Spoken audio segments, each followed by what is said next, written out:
Olá, pessoal!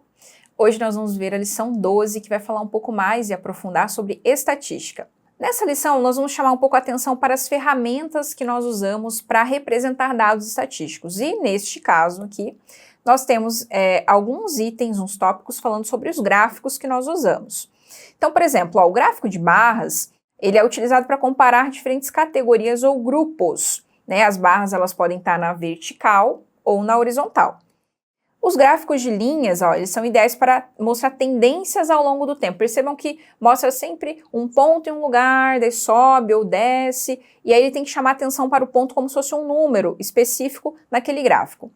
O gráfico de pizza ou setores, ele representa as partes de um todo, e cada fatia da pizza, né, ou cada setor, ele mostra a proporção de uma categoria, né, relacionada a um total. Então ele é um gráfico muito bom para visual, né, nós conseguimos entender bem a mensagem que ele quer passar.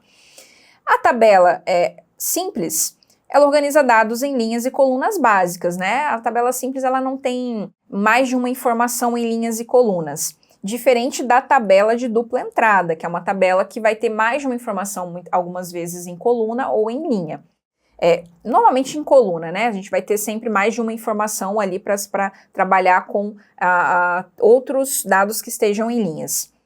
Essas representações são importantes porque a gente, para as questões que nós vamos ver, precisamos identificar esses gráficos e saber lê-los, analisá-los. Então vamos para a questão número 2, que já vamos para ela, para vocês verem como que funciona um pouco dessa análise. Vamos lá.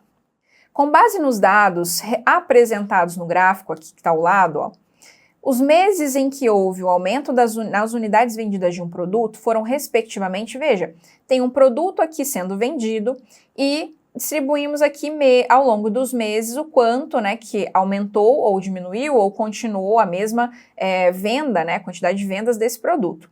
Então, por exemplo, em agosto houve um aumento, quando chegou aqui em setembro ficou linear, né, houve uma mesma quantidade de produto sendo vendido ao longo do mês. Em outubro houve um outro aumento, que foi até novembro, e depois houve uma queda, novembro para dezembro teve uma queda de vendas. E aí, veja, eu quero saber em que meses que houve aumento. Bom, nós vimos aqui agora que foi em agosto, né? Eu falei para vocês que houve um aumento, e em outubro, que nesse caso, então, é a resposta a correta. A questão de número 4, ela diz assim, o gráfico a seguir representa a quantidade de milho produzido em 1.000 hectares durante um período, certo? Então, vamos lá, tem uma quantidade aqui de milho sendo produzido em 1.000 hectares, e cada pontinho, lembra do gráfico de pontos? Ele chama atenção para um número específico, né, que está sendo relacionado aqui no eixo Y desse gráfico, né, no vertical. E aqui tem os anos, de 2003 a 2004, 2004 a 2005, 2005 a 2006, colocaram ali só o final dos anos, mas está relacionado a ano. Então a diferença, eu quero a diferença quer dizer subtração, na área de produção de milho em 1.000 hectares entre o período de 10 e 11 e 16 e 17 foi de aproximadamente, vamos localizar no gráfico, vamos lá, 10, 11 está aqui, nesse pontinho que está indicando o número 6.000. E 16 e 17, ele está aqui indicando o número de 12.000. Se eu quero a diferença de produção ali, né, de milho desses dois momentos no gráfico, eu vou fazer 12.000 menos 6.000, que vai ficar 6.000. Então, veja, 6.000 hectares é a letra B, então a alternativa B é a correta. Vamos aproveitar aqui nessa página e vamos fazer a questão 5.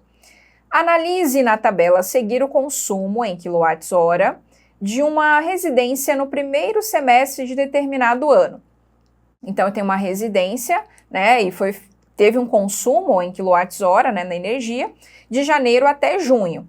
Cada um aqui tem uma quantidade de kWh, né, de mês. E o que a gente tem que fazer nessa questão? Calcule a média de consumo nesse período. A média de consumo, para eu fazer, eu tenho que somar o total ali, as quantidades de consumo, e depois dividir pelo total de meses.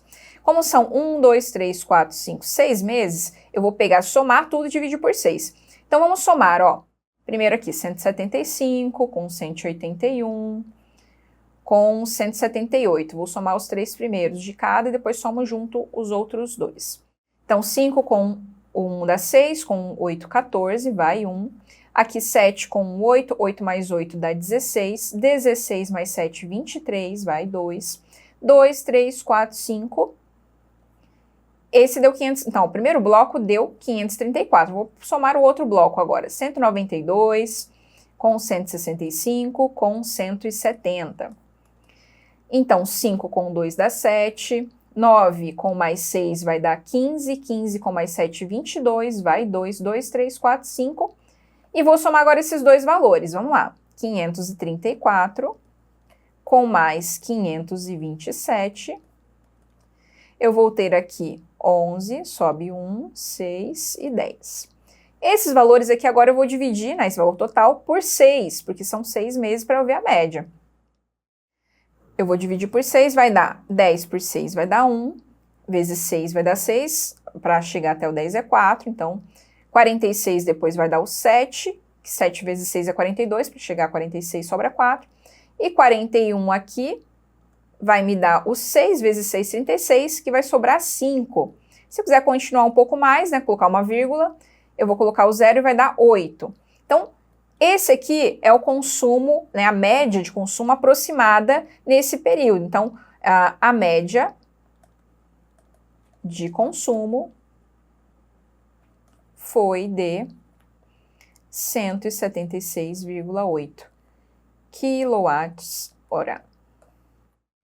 Bom, pessoal, espero que vocês tenham ido bem. Façam as questões dessa lição e até a próxima.